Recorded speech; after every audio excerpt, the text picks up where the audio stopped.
Hello and welcome to the Oversharing Mum.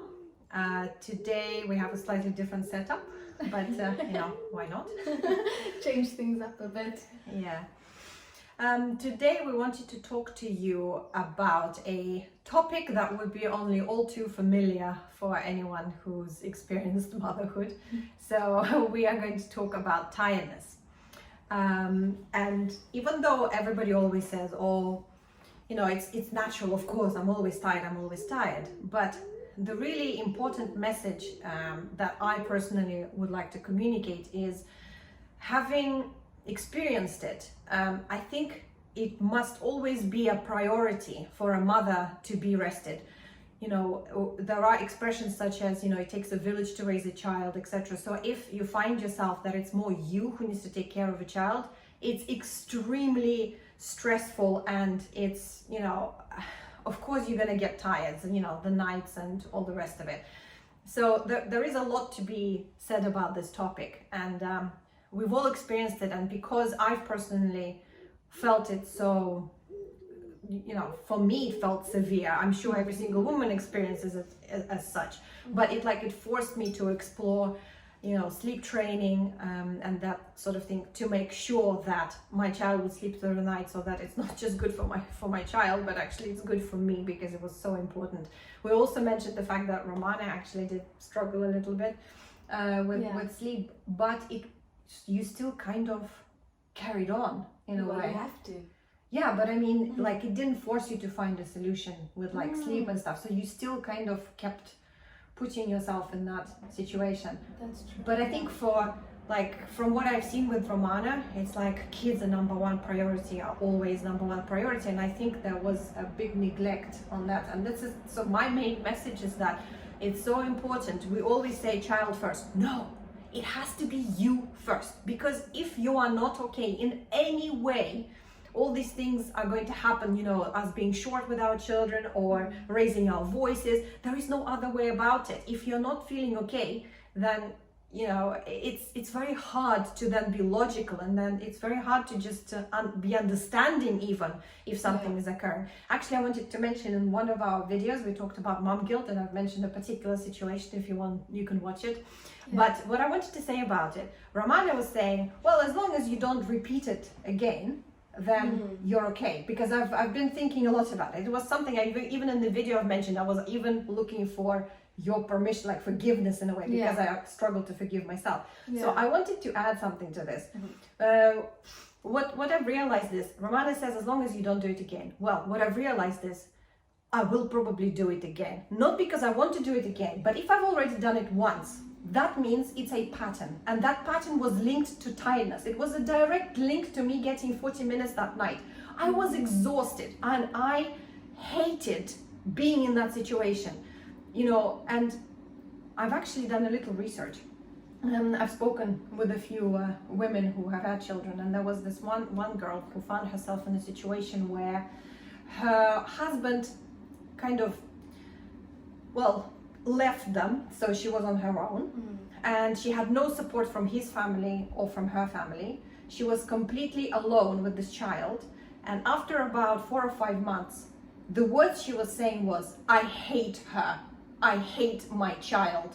So God. She was, it's not that's the thing that I want to communicate. We don't hate our children, we hate the situation, and it's almost impossible to see. She got so tired, she was completely alone.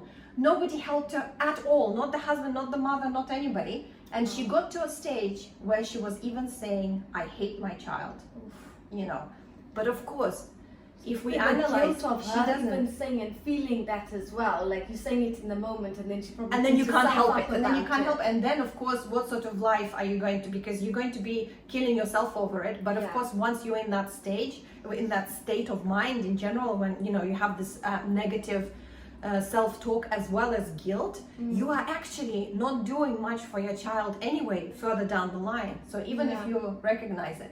So what I've realized is, it's not that I'm not going to do it again. It's actually a sign that I will. You think so? Absolutely. If I'm tired, because that means that my emotions, that's how my pattern is. That's how it takes us there. everybody breaks. You will break if you're pushed. Everybody will break. There are women who, even commit suicide with their children or without their children, etc. So it's just an extremely, powerful and can be painful experience. So I think for me, the solution is not the fact that just don't do it again. I think it goes deeper. And the deeper point is, how do I create an environment for myself where I don't get to that point? And so this is why I think this is an important video that I really wanted to communicate with the mothers and just say that, when we're pregnant and we're waiting for that child, all our thoughts are, how can we do, our best for that child? However, I'd like to introduce the idea is think first what is best for you, because as long as you're okay, no matter what stage, if your child is just born or 2 months, 3 months, whatever it is, if you're okay, you will make better decisions. You will make better decisions. So what does it mean? So find support straight away. Is there, your grandparents or whoever, can they come in and help, and you can get rest that way? Like, start planning ahead. How can you support? What's important for you? Do you like to, to cook, and then you're finding yourself in a situation that you don't have time to or whatever? Then you need to have some sort of priority list to understand. I mean, it's also an interesting journey to understanding yourself better. I mean, kids, there is a reason they also say kids educate us, and they teach us more so about ourselves, because it's not that they just teach us about things, they're mirroring us, they're showing us. If they're having a tantrum, they're reflecting the inner turmoil that's happening in you. You're probably annoyed at something, and then they start showing you your inner world. But I'm curious to hear from you about tiredness, because we've touched upon it, and you kept on torturing yourself. That's how I view it. Because do you feel you put your kids above your own? Yeah, I think I tried to. That was my intention, but in doing that, I wasn't looking after me, and so there were times when I did break, and I did react in ways that I wasn't proud of, or that I then was beating myself up about. So yeah, I definitely think tiredness is a really major thing. I mean, even now, if I don't get to have a nap, when my kids go down, I just start feeling short. I just start feeling like I don't know. I guess it goes back to being a victim. Like maybe I'm expecting Dean to maybe come save you. In a sense, like I think I'm expecting him to know how I'm feeling, or I don't know. I think maybe I'm reversed to him when I had the baby and he was being the child. I think maybe it's kind of turned on its head, and I'm wanting that attention, not so much attention, but care.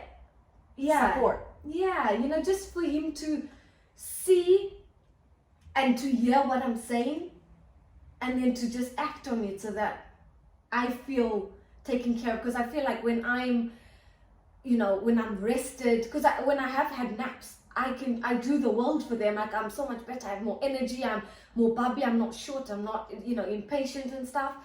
And then the thing I struggle with is when I don't get that sleep, then that's when they tend to act up on me, and then I tend to react, and then I feel guilty for reacting, and then I feel annoyed and frustrated that they've not listened. But then it started from you, I think. Right? That's because then it's not their fault. It's because I'm not giving them what they used to, like the attention and playing with them in a type of way. So I definitely think that whenever they act out, it's because of me and what I've done or what I haven't done. So I think that the tiredness thing is definitely what brings out the not so nice side